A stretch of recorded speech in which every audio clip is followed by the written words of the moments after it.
Olá, tudo bem? Eu sou a Márcia Mafra, eu sou a responsável pela gestão aqui do Trio Ribeirão e hoje nós estamos com a Carolina, que vai detalhar tudo sobre a história com a fonoaudiologia. E, inclusive, ela já falou que tem uns debates aí na internet, então você vai saber um pouquinho mais sobre essa área. Vamos lá? Bom, Carol, seja bem-vinda. Fique à vontade, pode contar tudinho. Pelo menos a gente quer saber um pouquinho mais sobre a sua trajetória até aqui, né, Carol? E pode falar, vamos lá. Tô prontinha para você, Carol. Bom, então, como você me apresentou, obrigada.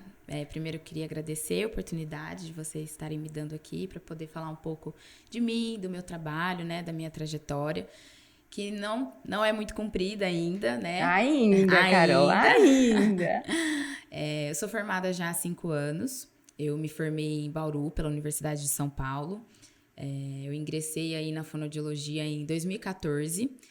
Não foi nada programado, então não foi uma carreira programada ou um sonho de infância, nem nada do tipo. Não sou daqui de Ribeirão, sou de Guaíra, uma cidade aqui do interior de São Paulo, não fica muito longe daqui. E de lá, a cidade assim mais próxima, né, em sentido de desenvolvimento da educação, era aqui em Ribeirão. Mas eu acabei prestando a universidade para a FUVEST, passei lá em Bauru, ingressei para lá, estudei, fiz aí meus anos de formação para graduação, formei em 2018 e aí eu vim para cá para me especializar, né? Dentro da fonoaudiologia, assim como em outras áreas da saúde, a gente tem aí alguns cursos, né, e alguns aprimoramentos, né, que a gente fala, assim como dentro dos cursos de medicina, para você poder se especializar dentro de uma determinada área. E foi aqui em Ribeirão que eu consegui buscar isso, né, que eu consegui encontrar isso.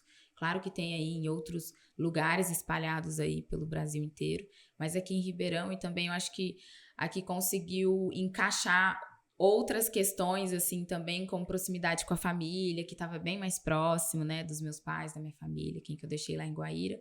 E aí, então, aqui também eu conseguiria encontrar tudo, assim, no sentido de desenvolvimento, que aqui já é uma cidade mais desenvolvida, né, então tem mais acesso. E também eu estaria próxima ali dos meus pais, né, não tão longe. Então juntou infraestrutura e família e falou: opa, vamos para Ribeirão Exatamente, Preto. exatamente.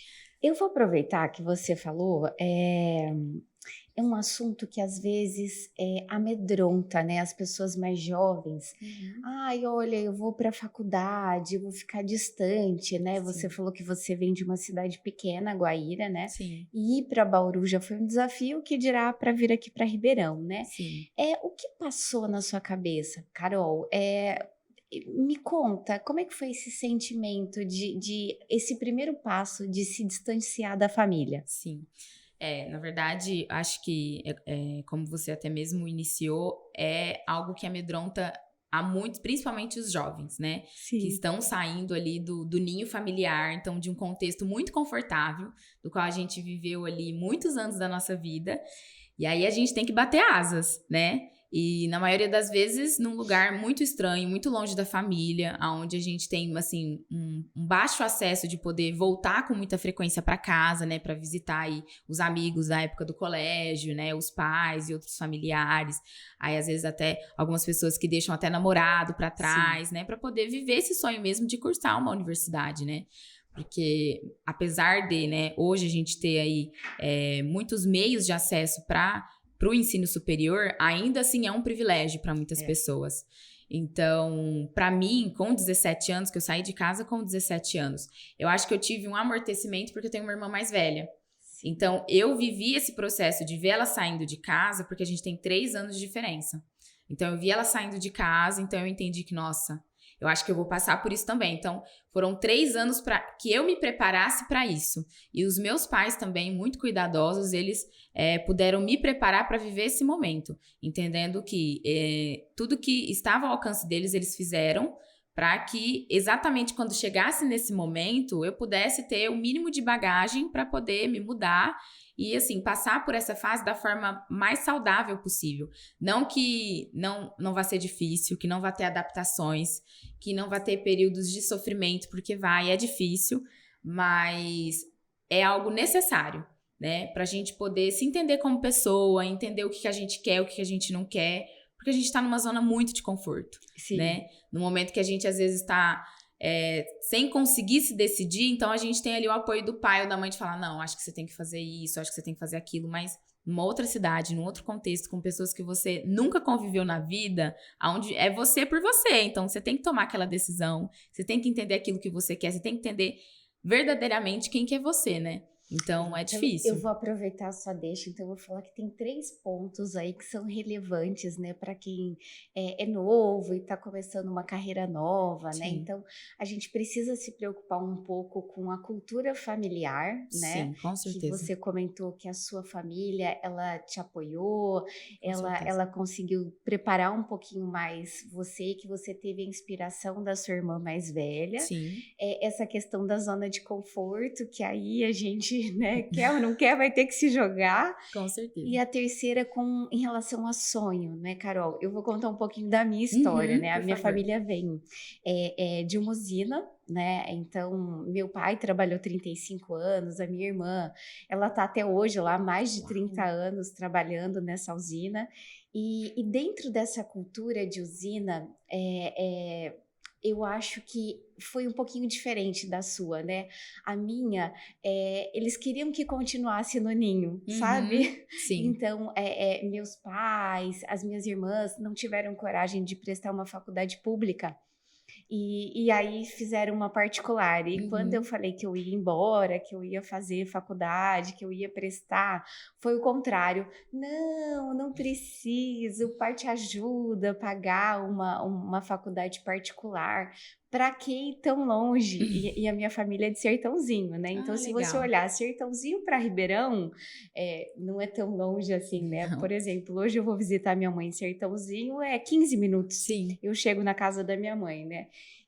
Mas a cultura familiar, no contexto usina, eu acho que foi muito, foi tão acolhedor, foi tão, tipo, todo mundo junto, Sim. que a zona de conforto não era nem vista, né? Se achava que era normal ficar dentro de casa. Sim. Então, morar na colônia da usina, trabalhar na usina, conviver com as pessoas da usina, essa cultura, ela foi tão fechada, Carol, que quando eu resolvi mudar, né? Quando eu resolvi morar com a minha irmã para trabalhar em Sertãozinho, que era numa cidade ao lado, a minha mãe até ficou preocupada, né? Nossa, mas você vai morar com a sua irmã, vai morar em outra cidade. Na verdade, era na mesma cidade, né? Só que a usina é um pouquinho mais perto de Sertãozinho do que Ribeirão. E a cultura era tão fechada que era muito estranho estar na cidade, né? Olha só que coisa, né? Então, para você que teve a história parecida com a Carol, então é possível. E para a história parecida com a minha, né, de viver num núcleo bem fechado, eu também acredito, como você falou, Carol, que é preciso estourar essa bolha. Né? Preciso sair da zona de conforto. Então, quando com 14 anos eu falava, não, mas não é possível que tem só esse mundo, eu quero um mundo maior, né? Então, aí dentro da família, do grupo familiar, o pessoal, não, essa menina é muito rebelde, é muito brava, né? A ovelha negra da casa, para não sair desse contexto, dessa cultura, entendeu? Mas eu concordo totalmente com você, é importante se permitir sair da zona de conforto, é importante experimentar uma cultura nova, uma cidade nova, uma faculdade, uma viagem, novos amigos, né? Uma alimentação nova, diferente. Porque através dessa mudança de cultura, desse se permitir se jogar numa zona de desconforto, é muito importante. Com certeza. Eu tenho uma pequenininha de 6, Carol, e aí a gente sempre conversa lá em casa que a gente quer que ela faça um intercâmbio né? E aí, às vezes, a minha mãe e meu pai me olham meio assim e falam assim, tá inventando muita moda, a menina só tem 6 anos, né? Mas a gente entendeu que a sair da zona de conforto Com certeza. é uma ampliação de conhecimentos, de cultura que faz toda a diferença, tá? Então, se você que é muito novo e tá com medo de sair do ninho, olha, se joga, vale a pena. Nossa, com certeza. Como diz a Carol, né?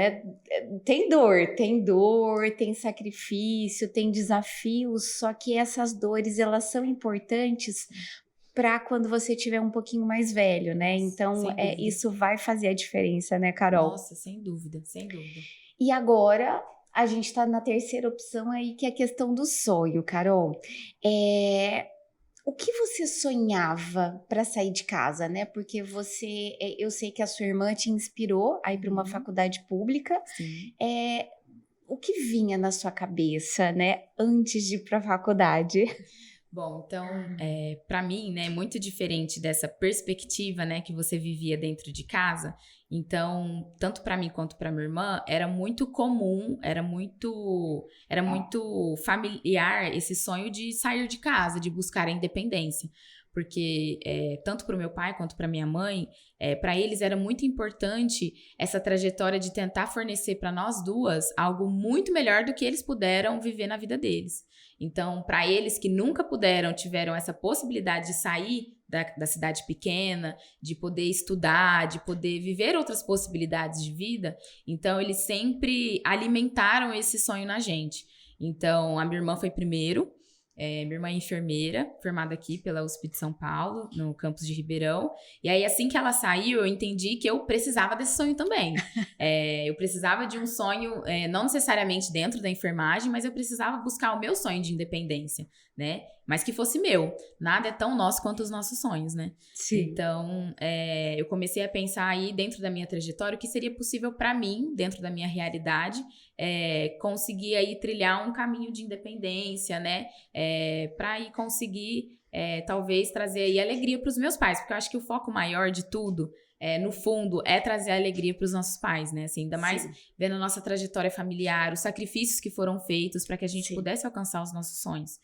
E aí, então, veio que no terceiro ano, né, do ensino médio, na minha época era colegial, estou entregando a minha idade, mas no ensino médio... Tudo bem, eu tenho 42 e tá tudo certo. Tá tudo bem. Não tem problema.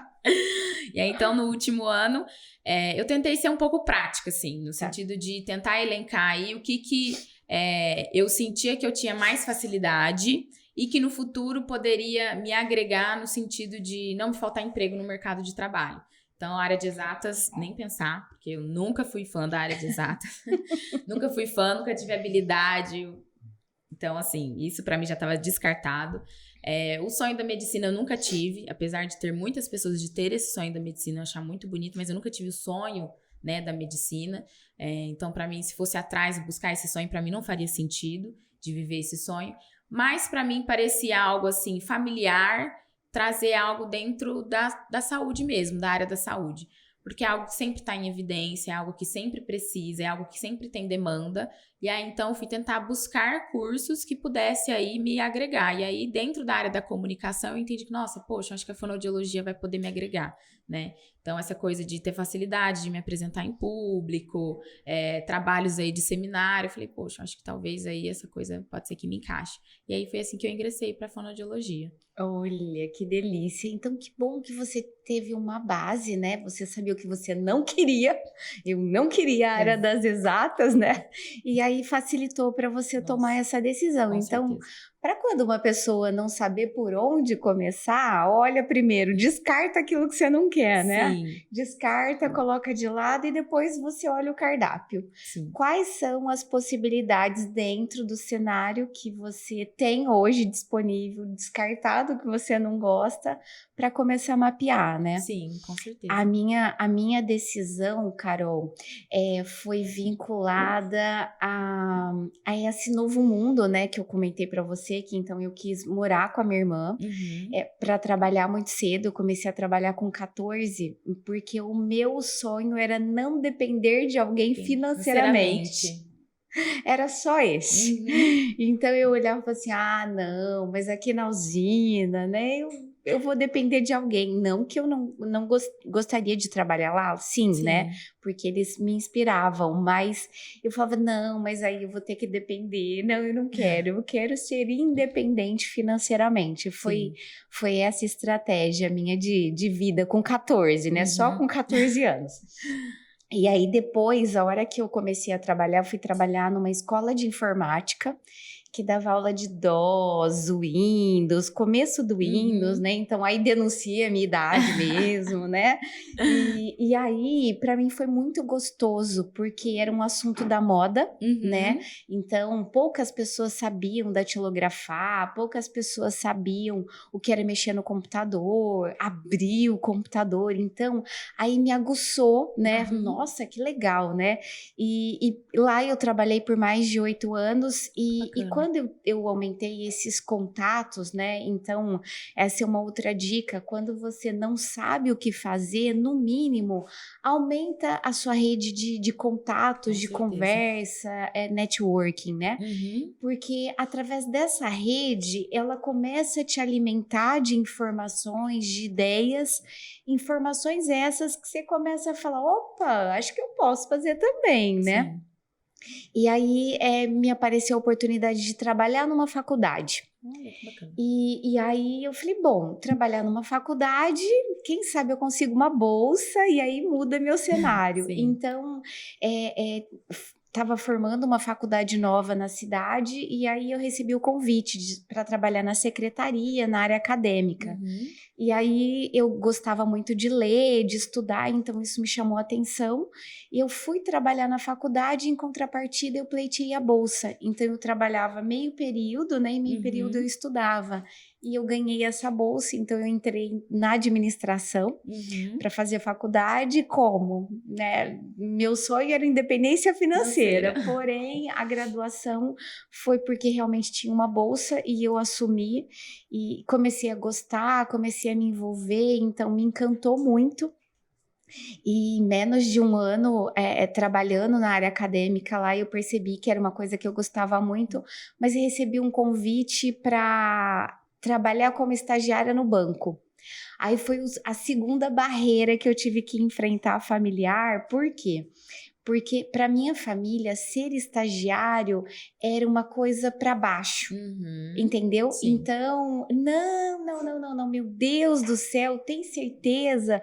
Você já é contratada, você já tem carteira assinada, como é que você vai ser estagiária, né? Então, aí eu tive que convencer meu núcleo familiar, falando que eu teria que tentar, que eu gostaria de tentar, e eu fui trabalhar como estagiária no Santander, no banco. E aí foi uma época muito difícil, que aí eu tive que trabalhar com a cultura de novo, porque o Banespa, né, estava se desligando e quem entrou para comprar o banco foi o Santander. Então, foi bem complicado, porque a infraestrutura era Banespa, só que a gente estava migrando para uma plataforma Santander e eu encarei. Falei, não, eu vou tentar e vamos ver, né?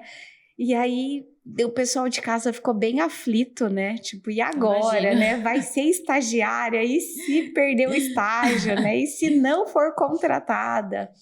E eu acho que esse salto que eu dei foi até maior que um sonho, Carol, porque eu tinha que fazer dar certo. E porque estava todo mundo aflito, não querendo que eu fosse, mas eu acho que isso foi uma mola que me ajudou a subir. Porque eu sabia que eu não podia desistir, eu teria que ser contratada, e aí a minha missão foi como ser interessante ao ponto que eu possa ser contratada no banco e não perder o emprego, né? A minha família falava que eu ia perder, né? Então, com menos de 8 meses, Carol, eu ralei muito. Eu praticamente, como estagiária, fazia o que os gerentes faziam. Mas foi muito difícil, porque assim, sabe quando você chora, porque você não entende as palavras, e aí você não sabe onde buscar informação, é tudo muito diferente da sua realidade, aí foi bem difícil. Foi bem difícil, mas em 8 meses apareceu uma vaga para ser gerente do banco. E aí meu chefe olhou para mim e falou assim: você já faz tudo que o gerente faz, você só não tem senha, quer tentar? E aí eu tentei participar do processo seletivo e aí para mim foi muito surpreendente, né? Porque quando você entra no banco, você tem que ir para ser caixa, Sim. tesouraria, auxiliar administrativo, aí ajudante do gerente, para depois chegar gerente, né? Então tem todo um percurso. Uhum. E aí ele falou assim: olha, se você quiser experimentar, fazer a prova, participar, eu falei: ah, vamos tentar. Por que E não? por que não, né? Por que não? Eu me joguei, né, Uhum. nesse processo seletivo e graças a Deus, em menos de 8 meses, eu saí de estagiária para gerente. E com aquele medo todo, né? Porque realmente a sobrecarga ia ser Sim, muito maior, claro. mas com 21 anos eu virei Uau. gerente do banco, né? Então, aí foi um susto para a família também, né? Porque como que ela conseguiu, né? Então foi todo um susto, mas Sim. é legal que às vezes, assim, mesmo sem sonho, né, eu consigo garantir para você que no meio de pessoas melhores, mais influentes, que têm uma bagagem de vida melhor que a sua, né, Uhum. você consegue crescer e se desenvolver, né? Com Então, certeza. essa foi a minha história na tua faixa etária, né, de como conduzir e tudo mais. Com certeza. Então, valeu muito a pena, muito Nossa, a e como pena. vale. E eu acho que também vai muito sobre apostas, assim, do quanto você aposta em você mesmo, né? Então, quanto você aposta naquele projeto, do quanto você aposta em quanto tempo você vai alcançar aquela meta, né? Tem uma professora na universidade, a professora Sinira, ela fala muito sobre apostas lá da escola de enfermagem. Então, quanto você aposta nessa ideia, né? Então, você foi lá e você apostou, né? Você não estava pleiteando a gerência inicialmente, mas você estava pleiteando de continuar no cargo que você Não estava. podia ser Você não podia desligada. ser desligada, né? Então você apostou em você. Tem melhor É. aposta do que a gente apostar na gente mesmo? Não tem. É. E agora eu sei que você mudou aqui para o Trio Home, né? E que você Sim. trabalha numa clínica e que você está cada dia mais se especializando. Então, conta um pouco sobre a área que você atua hoje, o que você faz. Ah, sim. Bom, então aí saí lá de Bauru, vim aqui para Ribeirão, fiz a residência aqui pela Faculdade de Medicina da Universidade de São Paulo. Terminei esse período de residência, acho que fica aí até um conselho, né, para os profissionais aí da área da saúde. Eu acho que a residência é um processo muito enriquecedor, assim, no sentido profissional, no sentido pessoal também. É um período no qual você vai se testar como pessoa, vai se testar como profissional. E você vai estar numa zona até que de conforto, porque você vai estar rodeado de professores, de supervisores, de pessoas que estão ali para realmente te ensinar o caminho das pedras. Então, é um período de 2 anos, de 2 a 3 anos, depende aí da especialização, do tipo de programa, mas que você realmente vai se especializar dentro daquela área que você deseja, que você gosta. Então, dentro da área que eu escolhi, que é bem generalista, da área da saúde coletiva, então eu pude aprender aí um pouquinho de tudo, mas dentro das demandas do Sistema Único de Saúde do SUS. Tá. Então, terminei, aí eu quis trabalhar. Quis criar minha independência. Dentro da residência, a gente já ganhou uma bolsa pelo Ministério da Saúde e da Educação, mas eu quis, de fato, criar aí minha independência, buscar os meus caminhos, fazer os meus caminhos.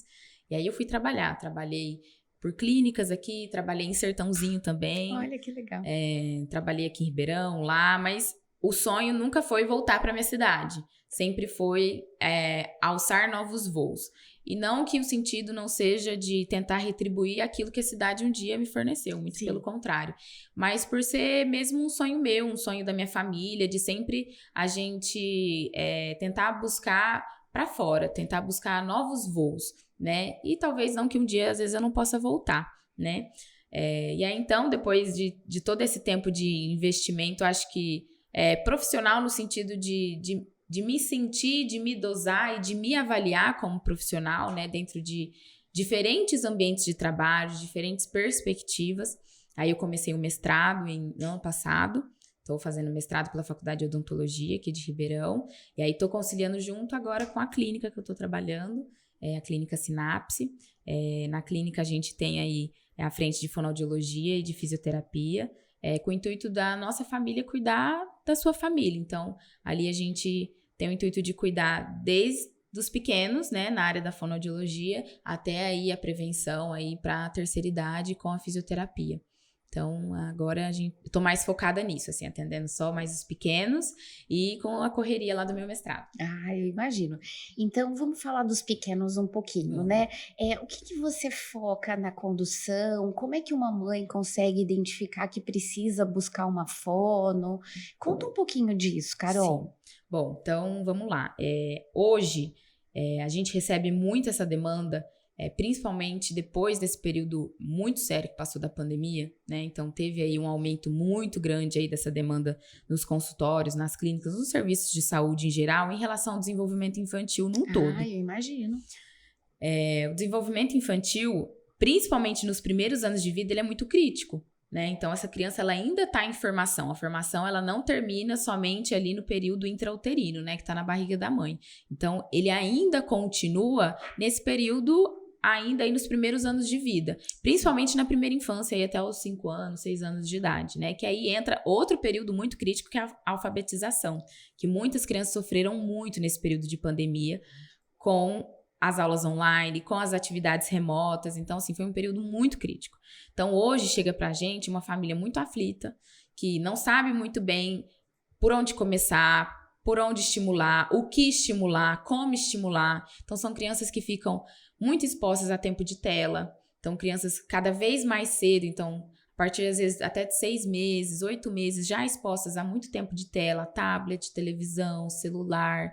E apesar de ser conteúdos, né, direcionados ao público infantil, a faixa etária deles, a gente tem que imaginar que até os 2 anos essa criança está num boom de desenvolvimento. Então, não é a TV onde ela só está recebendo informação que vai fazer essa criança falar. Então, essa criança vai conseguir se comunicar como? Com a troca com o outro, né? Com a troca de quem tá ali com ele, né? Através do brincar, então dentro ali do cotidiano. Então, através dessa brincadeira, do contato com outras crianças, dessa presença do pai, da mãe, né? Do seio familiar. Então, essa família que chega lá na clínica, que chega no consultório, é uma família muito aflita, né? Principalmente aí esses bebês da pandemia que a gente fala. São crianças que nasceram nesse período crítico, ficaram muito tempo isolados, sem nenhum contato com outras crianças, até mesmo sem contato com outras pessoas do seio familiar. Imagina. Então, os pais sem muita informação de como estimular, do que estimular, porque essas crianças, até antes da pandemia, elas já ingressavam na escola desde muito cedo. Então, assim, elas já tinham aí uma amplitude muito grande aí, né, de estimulação com outras crianças, com os professores. Tinham uma rotina dentro da escola, então, da hora da soneca. Isso é muito importante, a criança ter uma rotina. Dentro de casa, no meio de pandemia, a criança acordava e ia dormir sob tela. Então, assim, isso é muito complicado. Então, aí a criança chega lá com seus 2 anos, 2 anos e meio, não fala nada, ou fala muito pouquinho. Imagina. Então, aí a gente começa um trabalho de formiguinha mesmo. E é personalizado. Cada criança, cada situação tem que ser abordada de forma diferente. Exatamente. E como é que vocês individual. mapeiam? Tem um ciclo que ele é inicial, depois ele passa para o avançado? Sim, sim. Então, quando essa criança chega, primeiro a gente vai avaliar essa criança, entender quais são as demandas específicas que essa criança traz. Cada criança, ela é única. Imagina. E aí a gente tem que entender exatamente que, apesar da gente receber 2, 3 crianças na mesma faixa etária, essas crianças vão ser completamente diferentes nas suas demandas, nas suas personalidades, no seu contexto familiar, na sua cultura. Isso é completamente diferente e isso influencia. E aí a gente vai poder entender, a partir desses protocolos, os protocolos nos ajudam a nortear mais ou menos como que vai ser o nosso trabalho.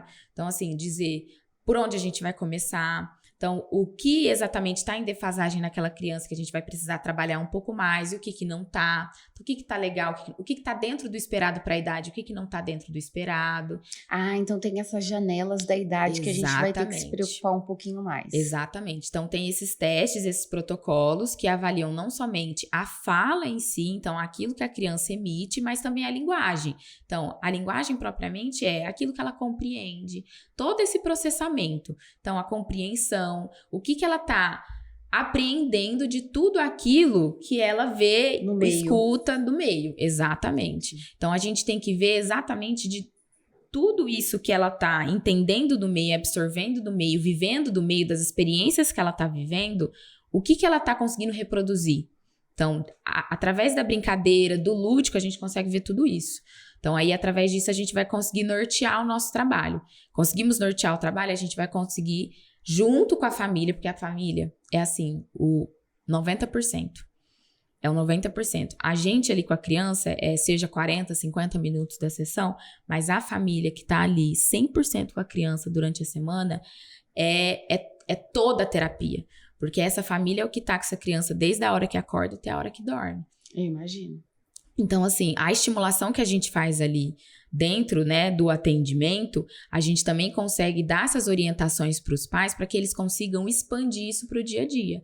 E tentar com que faça isso de uma forma muito natural, muito lúdica, que a criança muitas vezes nem perceba que seja uma estimulação muito forçada, ou que seja quase que uma prova de vestibular que a criança tem que responder e corresponder o tempo todo aos pais, mas que seja de uma forma muito leve, muito sutil, que seja através da brincadeira, através do lúdico, através do brincar, de sentar e brincar com o filho, de ter esse tempo de investimento e entender que esse tempo de investimento, né, que acontece ali no seio familiar, que vai fazer com que essa criança volte a entrar dentro do esperado.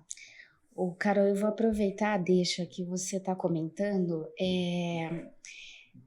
ou seja, o núcleo familiar, ele faz toda a diferença, né, para o andamento do desenvolvimento dessa criança, a maneira de conduzir, como o progresso vai acontecer. Com certeza. Eu vou levar para o meio empresarial, tá? Por quê? Porque às vezes alguns empresários nos perguntam como melhorar a minha gestão? Como fazer com que os meus funcionários evoluam, como eles podem ser mais comprometidos, mais envolvidos no trabalho, e é muito parecido com uma criança.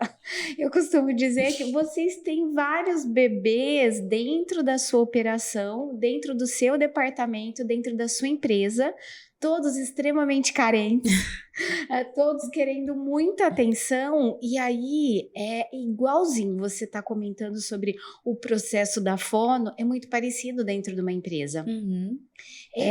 Os líderes, os gerentes, os supervisores, eles têm exatamente essa função.